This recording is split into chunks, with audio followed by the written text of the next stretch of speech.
Welcome to Rooted in the Cosmos. I can't believe I'm saying this. It's been a year since the last episode came out. And for this entire year, I promise you guys were always in the back of my mind, and I was always like, oh my God, I want to bring back the podcast. I want to put it on YouTube too, and I just want to be talking to you guys and exchange in that way. And I know many of you have been listening every week for every episode, and I have received so much beautiful feedback for the podcast all in all. And I really wanted to bring it back, but I also didn't want to do it half-assed. So I just needed time. I had other priorities, and I'm back now. I'm so excited to talk to you in this podcast episode. And I feel like a lot has shifted, not just in me, but also in my community. So this past year was a whirlwind when it comes to my online presence. I've almost tripled my community. Like, so many new people are joining every day and are probably listening to this podcast now. So if you're new here, if this is the first episode you're ever listening into, welcome. I'm so excited to have you here. And yeah, it's been crazy this past year. On a personal level, 2024, so the year before 2025, obviously, um was, to say the least, traumatic. So I feel like I needed the whole of 2025 to just, I don't know, recover and regulate my nervous system and also figure out what I need to do for myself. Like, I did a lot of self-care. I also poured a lot in my creative expression, so that's part of why my community tripled and grew so fast. I started to put out content that really comes directly from my heart. And not that I didn't do that before, like my content was always authentic, always resonating that transmission of fulfilling my mission here, but I was very much in my head for the last couple of years. I was caught up in strategies, in shoulds or shouldn'ts, and I just freed myself from that and poured into my creative channels and poured from them. And that's when the magic happened, and I grew so much, and it's so surreal. Like, I'm not here to brag or anything, it's just like genuine appreciation and a little bit of overwhelm for how much recognition my content has gained. It's so crazy to see yourself mentioned in context with people that I was looking up to a couple of years ago when I really wanted to be on social media, share my message, and just be in their shoes. And now, a couple of years later, I am, and I'm being mentioned with them in one sentence, and people are reaching out to me that I would have dreamed of reaching out a couple of years ago. It's like crazy. I have this deep appreciation for how this has evolved and where my path has taken me and is currently taking me. And I couldn't say I'm surprised because I really put in the effort. I've been working on my brand, my business, my messaging, everything for many, many years. And there is so much more going on behind the scenes than what people see online. They see the content pieces, they see the highlight reels, but what's going on behind the scenes is a lot more energy pouring into my mission and in my business. So I wouldn't say I'm surprised because I really put in the work, but it's also a surprise how fast it can happen. And I'm going to talk about this later, actually, a little bit deeper. But yeah, coming back to this podcast now feels very intentional. I decided that I'm going to put less pressure on myself because I'm like a pathological perfectionist. Like, not actually, I'm not diagnosed a perfectionist, but it's really heavy on me sometimes. And I need to remind myself constantly that not everything has to be perfect.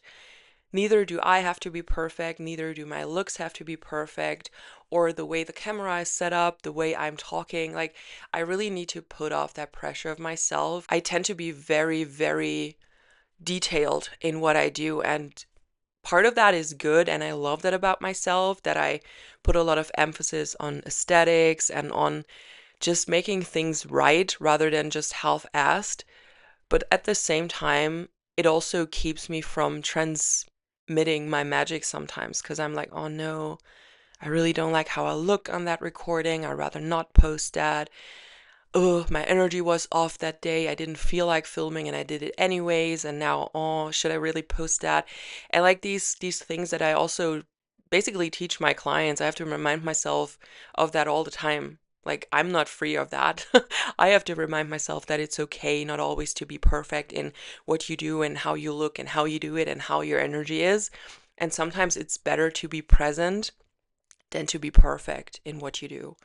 And I really learned that and I leaned more into that imperfect state. So the first thing I did was when I noticed that when I had Instagram posts scheduled out for the week, I noticed a typo in my graphic. And usually I go back and edit it and export it out of Canva and do the whole thing again, the 10 steps you have to do to kind of prepare the post. I would do that again. And a big learning for me was to just let it be and just trust that it's gonna be fine. Nothing's gonna happen if two letters are mixed up and I have a typo in it. It almost was like confrontational therapy.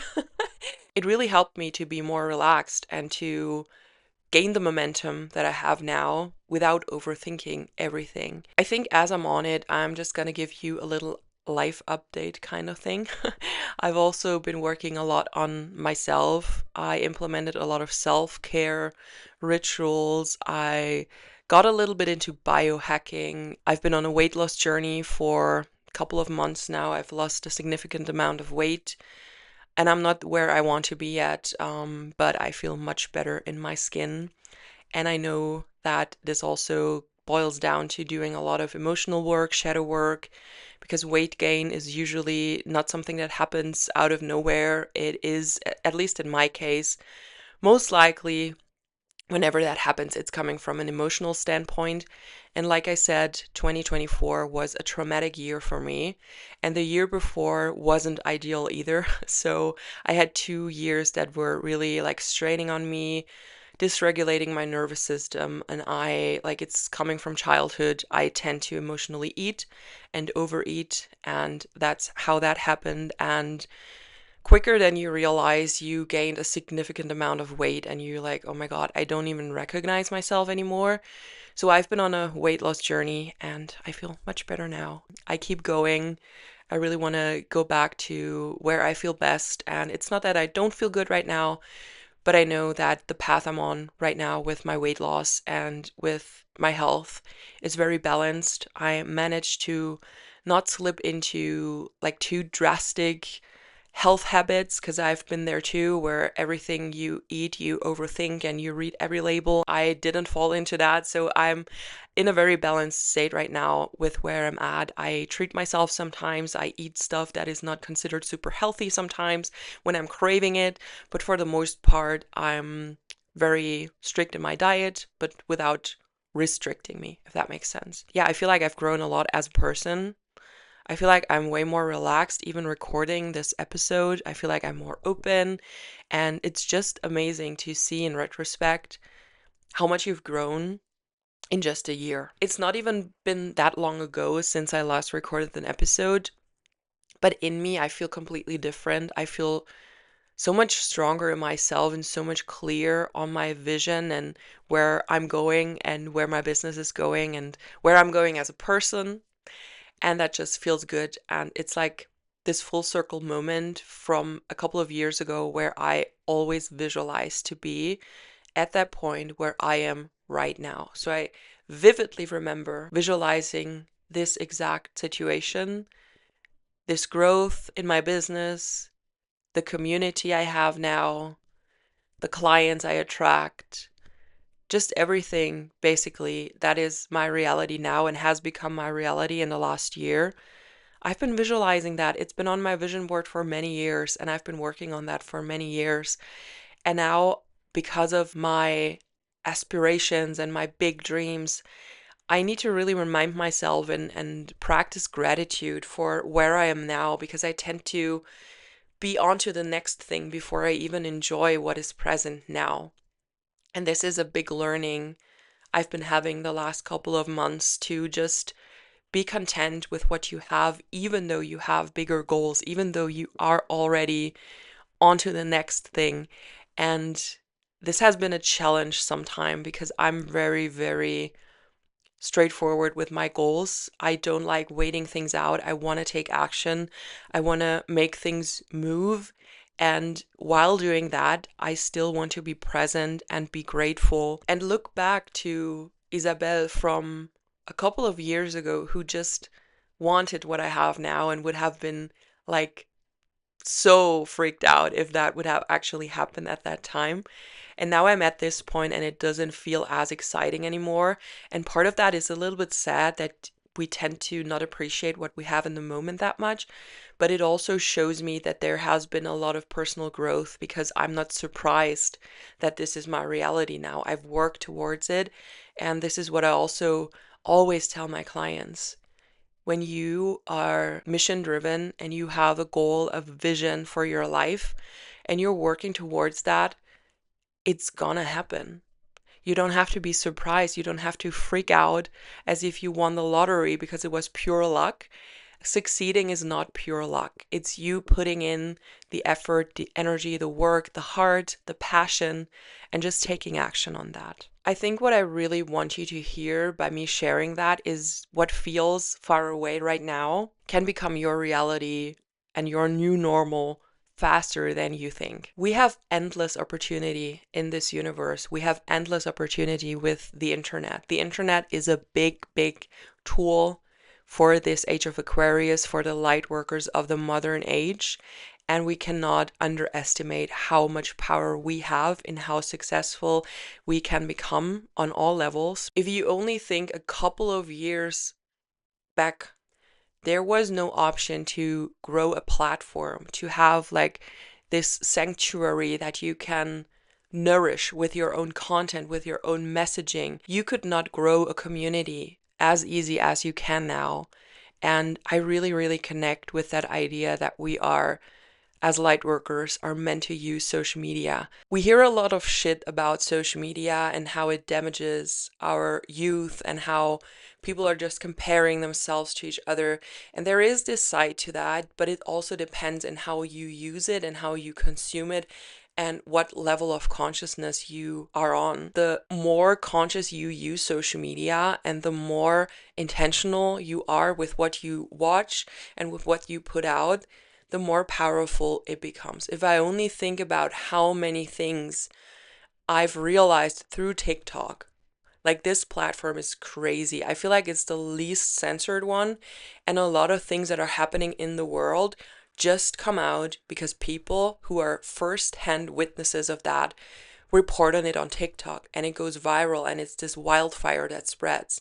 So I think we actually have a very powerful tool at our hands, and the more people realize that and the less they start comparing who has the most Botox and who has the biggest ass, the more we can gain from actually having social media and having the internet as a tool for our evolution, for our ascension. This actually connects to a topic that I want to talk about today too, and it's aesthetics. So on social media, it's a lot about how you look, how you express yourself, what are your aesthetics.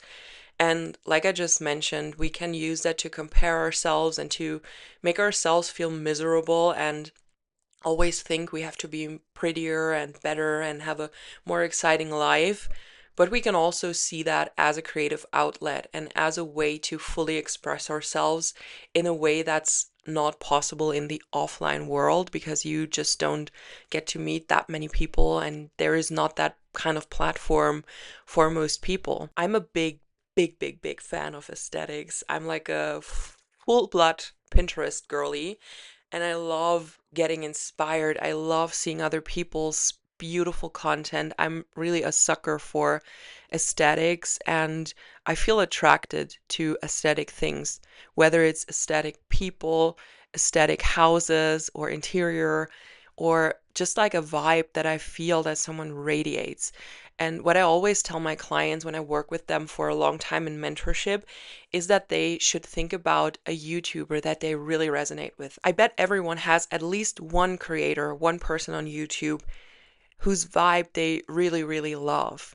And then I ask my clients, like, what do you love about this person so much about their vibe?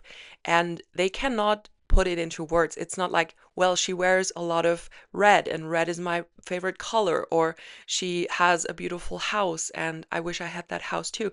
Is most likely not that. It's the world they are creating with their aesthetics, with their message, and with how they see the world.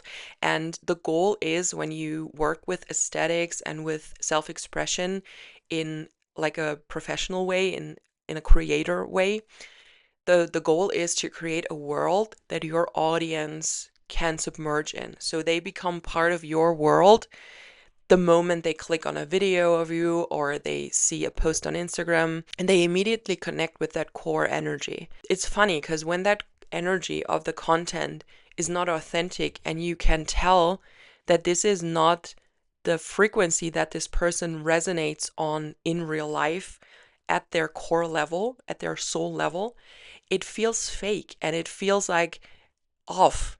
It just doesn't vibe the same way as someone who fully figured out how they can translate their natural, unique energy into an aesthetic representation, into a vibe that their audience can submerge in. You can really tell the difference.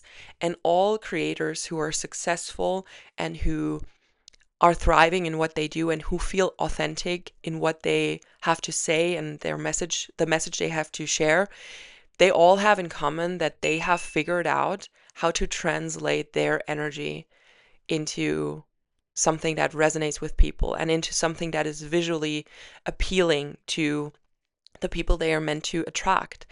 And I think that is not a coincidence that so many light workers and so many, especially women, I only work with women, so the women that I work with, they all have like this aesthetic, loving part about themselves. And some are tapped into it more, others are still learning how to access it within themselves and it doesn't come as natural.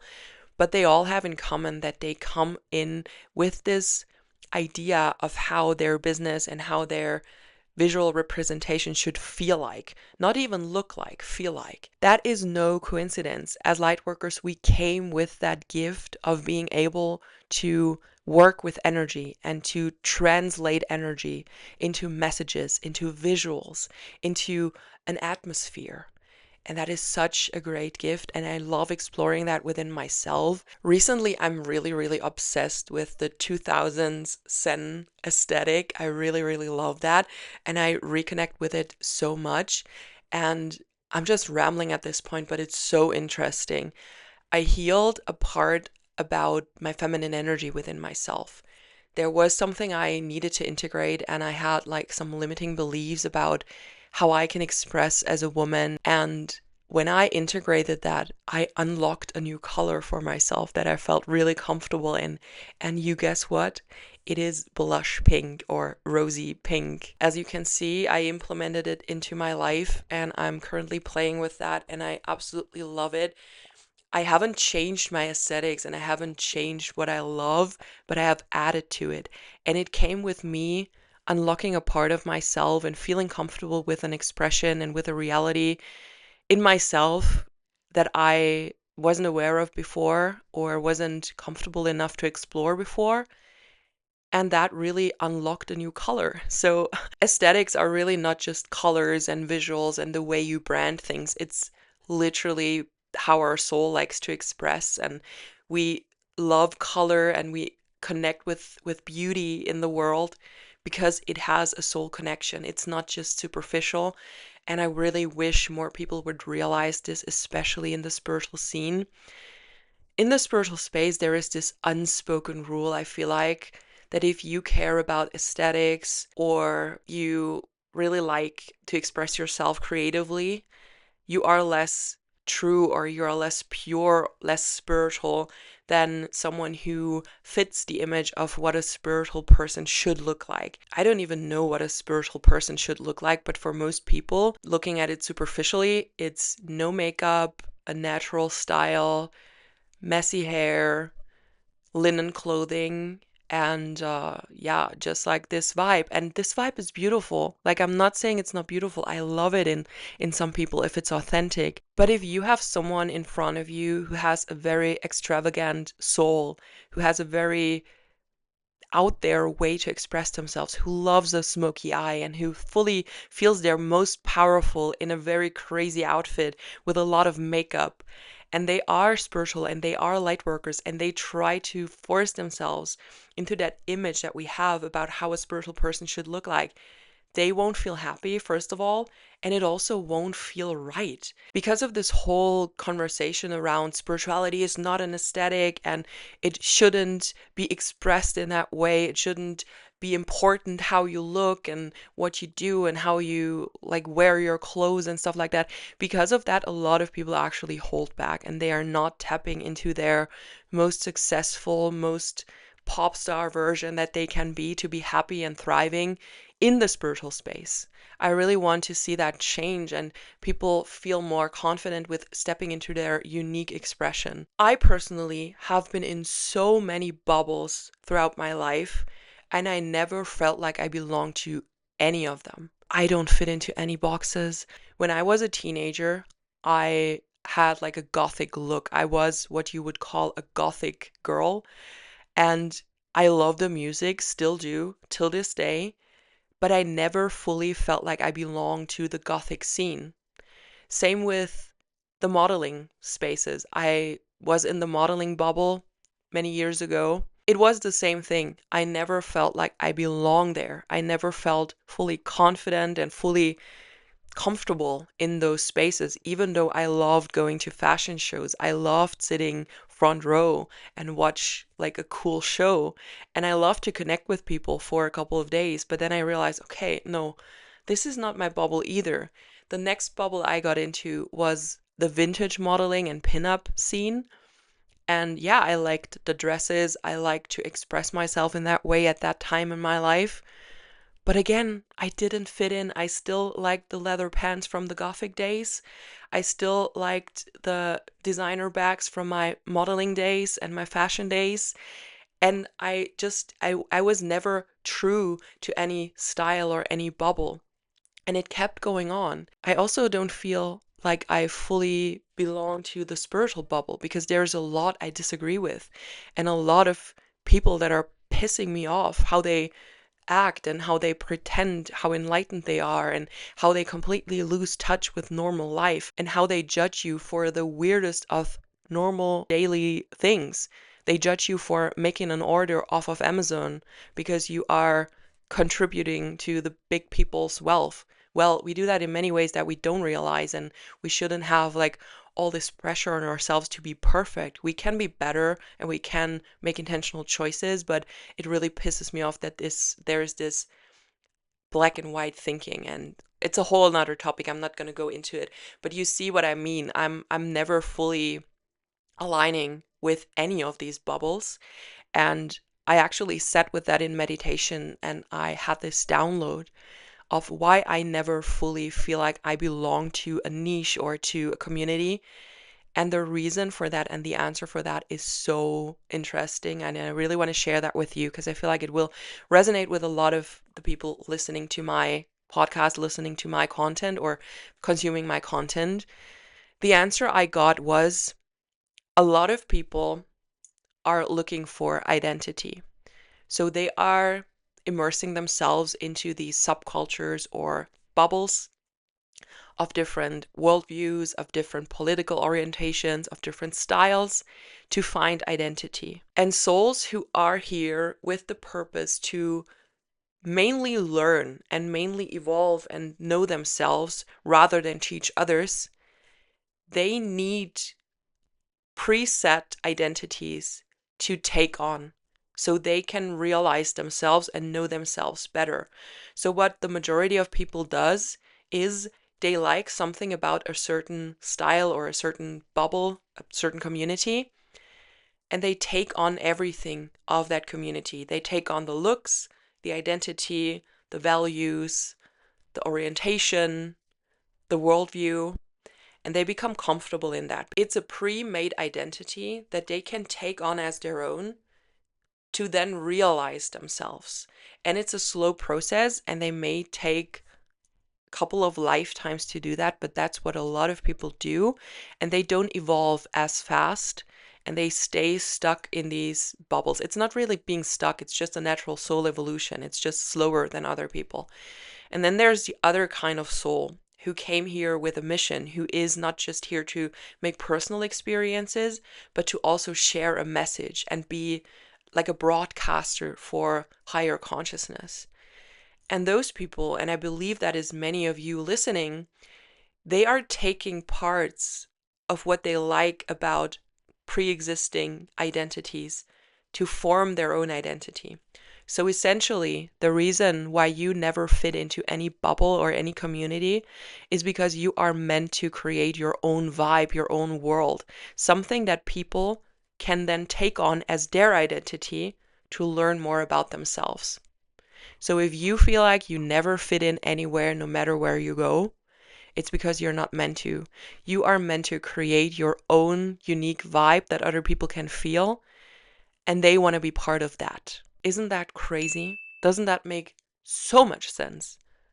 I was like, oh my God, thank you, Cosmic Self, for that piece of information, because that really gave me a lot of confidence and answered a lot of my questions. I really feel like that makes so much sense. This kind of connects back to earlier in this episode when I told you that I really love the 2000s Zen aesthetic right now.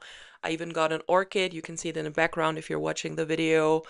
I love to implement pink to my usual green. Green is my favorite color still, but I just love playing around with that. And this is not me taking on that identity or that style. It's me evolving my own bubble, my own style, my own aesthetic and world that other people can become part of and want to consume and be in. And I think that's so exciting. It's such a great way to use your co-creative potential. And when I think back to when I felt my most happy, my most confident, it was always when I was in this phase of kind of exploring myself and expanding my energy, my visual aesthetics, and the way I express myself. It can sound so superficial when you talk about looks and visuals and aesthetics all the time, but I really think you get what I mean, that this is not superficial at all, and where I'm going with it and what I mean. So, whenever I had like the most fun in life was when I explored something new and learned more about myself and how I want to self-express. I'm a very creative person, and creative self-expression is the fuel for my life. If I wouldn't be able to do that, oh my God, I don't know what I would do. I wouldn't feel as good. In 2019 was when I really wanted to step into my mission. That was when the calling was so loud, and I've done it years before. Like I tried to find my way years before 2019, and I did it in many ways, like modeling, pinup modeling, in the alternative scene. I did it through, I had a jewelry brand once, in case you didn't know, and stuff like that. So I explored a lot, but 2019 was the year where I realized, okay, I have a spiritual mission. I actually need to bring my spiritual awakening into my business. I didn't have this awakening for no reason. It was a big wake up call, and it was part of my mission. So in 2019, I realized, okay, I need to do something about this. I cannot live a normal 9 to 5 life. I cannot continue like this, and I want to express myself. And in 2019, I found what was back then called the Kangen movement, and it's basically a group of conscious people who share the message of Kangen water and distribute the Kangen machines. And I really wanted a machine anyways, and that was my first foot into a business like that. Even though I knew that this wouldn't be the one thing I will do for like ever or for a long time, I knew that it would be necessary for me to take that step and learn from it and make my first experiences. When I had the discovery call for that movement, so you had to have a call to be part of the group and to just like get to know the people and to for them to see if you're a fit. I was postponing my Zoom call because I was so nervous and so shy to be on a call with another girl who just wants to know if we're vibing. Looking back, wow, a lot of evolution has happened. I'm not afraid to take on Zoom calls anymore. But yeah, that was my baby steps into a spiritual business. And when I think back to that time, it's so cozy and warm and beautiful. I just love looking back to those, I think, 2 years that I did this, because I was in a constant state of expansion. I learned so much. I actually learned a lot about business back then, so it was really good. We had business training, we had like weekly calls, and it was amazing. It was an amazing kickstart into being self-employed and being an entrepreneur. And when I think back, it's just like it's all positive. It's endless summer. It's beautiful, and I have the same kind of feeling when I think back to 2015, 2016, maybe even earlier than that, vegan YouTube. I don't know how old my audience here is, but you had to be there. It was crazy. It was when everyone in the world, it feels like, went vegan, and they all made these beautiful aesthetic videos of veggie bowls and smoothie bowls, and people were in Hawaii, and oh my God, it was just a vibe. And even though I wasn't participating in that, I didn't create content back then, it inspired me so much. And like, if you look that up and if you read about the vegan era of YouTube, there comes up a lot of negative stuff because it was very drastic and very extreme, and a lot of people actually slipped into eating disorders because of that. So that's the shadow part of that side. I'm obviously not talking about this. I'm just talking about the overall vibes of that time and how it made me feel and how it gave me the confidence to express myself more and start with social media and stuff like that. So when I think back to that, it gives me the same cozy feeling. And that again was a moment in my life, or a phase in my life, where I was expanding and where I was in a massive phase of self expression and finding myself. Simply said, your aesthetic is not superficial, and the way you express yourself is also not superficial, because it's literally your core energy translating into something that people can connect with and that they can interpret and feel and tangibly realize about yourself. The way you express yourself anchors your energy, and it communicates before you even speak. If you create that world that I was talking about for people to immerse themselves into, you don't even have to say anything, and they know what you're about and how you feel and what your values are. And there is so much more that is being communicated through aesthetics than just looks. It creates resonance with other people. It creates this invitation for others to connect with you and to find you. And especially if you are here to lead and to create, and you really want to step into your role in this consciousness shift in humanity, it's really important that you find your way of expressing yourself. It's something that I work on with my clients a lot, and I love witnessing them going from not really sure how they are meant to show up into this successful, thriving, unique energy that only they would be able to embody. It's this X factor that comes with fully finding your aligned visual expression. It's so powerful to see. Yeah, that was an exciting and rambly first episode after a 1 year break. I'm really excited to be back here with you guys. I hope you enjoyed this episode, and I hope you learned something new. Make sure to join my free community, the Cosmic Awakening School. It's something new that I've created within the year that I didn't talk on here. So you're welcome to join us there. We host calls, there is free resources. There is also an option to subscribe to the pro version, which additionally gives you access to a growing resource library. I'm really happy to be back, and I will see you next week. Have a beautiful week.